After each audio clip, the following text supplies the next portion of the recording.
Hey, what's up all out there in internet land? Today I want to share with you a really cool technique that you can use to work on your chord transitions. Okay? So let's take a basic tune here. How about we say like Horse with No Name? Okay? All right. Now, the chords for Horse with No Name are going to be E minor, okay? And I'm actually playing with just my middle finger, okay? And it's going to be a D6 add 9 chord, okay? All right, so, let's say you're a beginner and you're learning this song for the first time and you are kind of, trying to get your chord transitions down. What you can do, okay? Make the shape of the chord, but don't put any pressure on the strings. So I'm going to make the shape. So I'm going to make my E minor shape, okay? As such, like that, okay? I'm going to make the D6 add 9 shape, okay? As such, okay? But I'm not going to put any pressure on the strings, okay? So, you can use this technique. Just go back and forth between the two. Okay, I'm going to kind of maneuver my camera a little bit so you can see a little bit better.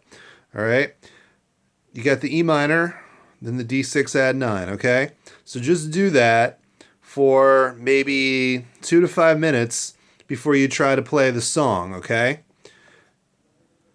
all right. Now you can do this, what I recommend, what you do in your practice regimen is maybe do this before you're trying to play this song or another song that you're working on. Maybe you're playing a song like Take Me Home Country Roads. I've seen that with students. They play all the other chords fine, and then they get to the bridge that has the F chord. If you're playing it in G, and the F chord kind of throws them for a loop. Well, if you're playing that song or another one that has a really tough chord transition, you can use this technique. Make the chord shape, but don't put any pressure on the strings, and just do that for 2 to 5 minutes. And then, try to play the song and see if it gets a little bit better. And then do this exercise again over the course of a half an hour or 20 minutes or 15 minutes or however much time you have. Okay? So I guarantee you, though, if you do this exercise, you will get results. I'll tell you a story real quick. I remember teaching a student. They were a Zoom student, and we were working on the Woody Guthrie song "This Land Is Your Land" in the key of G, and the student could play G and C fine, no problem. The one chord that they had problems with was the D chord. So I had them do this exercise about maybe 2 or 3 times over the course of a half an hour. By the end of the lesson, they could play it. So if you use this technique, you will get results. It might take time. Do it for, over the course of 3 or 4 days. Just keep at it and keep at it. And eventually you will get the chord transition down. Playing guitar is muscle memory, whether you're playing chord shapes or you're playing scale patterns. I always tell students playing guitar is basically like you're doing yoga for the fingers. And your hand has to assimilate the chord shape of whichever chord that you're playing or whatever scale shape that you're playing. Okay? It has to be, your mind has to assimilate it.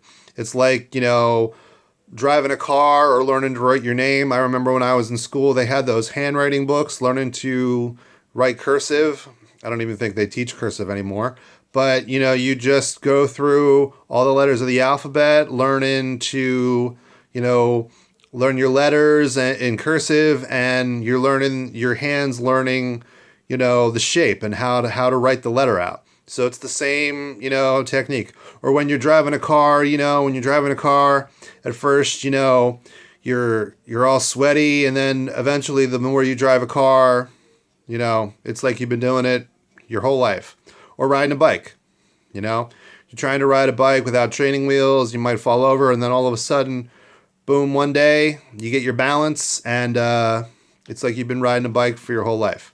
So playing guitar is kind of the same thing. Okay? So I hope this video helps you. God bless. Please like and subscribe, and I'll see you soon. Peace. Bye-bye.